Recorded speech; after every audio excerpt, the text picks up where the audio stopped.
আসসালামু আলাইকুম।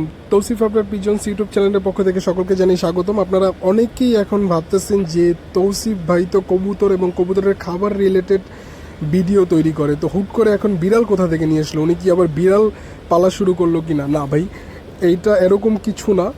আমি বর্তমানে অবস্থান করছি গালফের কোনো একটা দেশে, ডিসক্লোজ করতে চাচ্ছি না। যাই হোক, মূল পয়েন্টে আসি। সেটা হচ্ছে এই যে আপনারা সামনে যে বিড়ালটা দেখতে পাচ্ছেন, এটাকে আমি প্রায় 15 থেকে 20 মিনিট যাবত দেখতেছি, এটাকে অবজার্ভ করতেছি এটা কি করে। তো ভাবলাম ভিডিওটা আপনাদের সাথে শেয়ার করি, কারণ এখানে একটা ইন্টারেস্টিং বিষয় হয়েছে। সেটা হচ্ছে এই যে আপনারা যে দেখতে পাচ্ছেন বাহিরে, এই বাহিরে কিন্তু প্রচণ্ড গরম এবং রোদের তাপ কিন্তু প্রচণ্ড। এখানে প্রায় 50 ডিগ্রি সেলসিয়াস ছুঁই ছুঁই, কারণ জুন জুলাই মাসে এই গালফে প্রচণ্ড গরম হয়। আপনারা যারা প্রবাসে থাকেন তারা হয়তো বা জানতে পারবেন।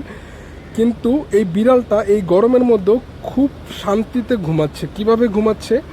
এই যে আপনারা দেখতে পাচ্ছেন এখানে এক ভাই কতগুলা ডাঁটা শাক লাগিয়েছে। তো এই ডাঁটা শাকগুলোর নিচে উনি প্রতিদিন পানি দেয়।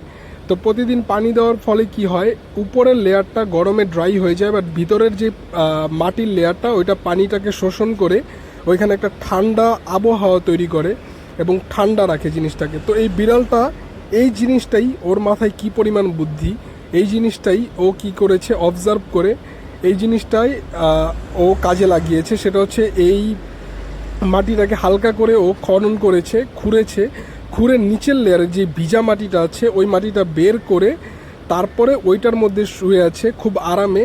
দেখা যায় বাইরে 50-60 ডিগ্রি সেলসিয়াস গরম, 50 ডিগ্রি সেলসিয়াস গরম হলেও, 60 ডিগ্রি না সরি 50 ডিগ্রি সেলসিয়াস গরম হলেও এখানে ও খুব ভালো এবং আরামে শুয়ে আছে 20-25 ডিগ্রি সেলসিয়াসের মধ্যে, এবং ওর কোনো কষ্টই হচ্ছে না। তো দেখেন বিড়ালের কি পরিমাণ বুদ্ধি। এই জন্যই হয়তোবা মহানবী হযরত মুহাম্মদ সাল্লাল্লাহু আলাইহি সাল্লাম বিড়াল পালাকে জায়েজ করেছে এবং আমাদেরকে বিড়াল পালার জন্য উৎসাহিত করেছে, এবং উনিও নিজেও বিড়াল পেলেছে। তো আপনারা যারা বিড়ালকে ভালোবাসেন তাদের জন্য ভিডিওটা ভালো লাগবে। আমাদের কাছে খুব ইন্টারেস্টিং লাগলো, এই জন্য শেয়ার করলাম। ধন্যবাদ সবাইকে দেখার জন্য।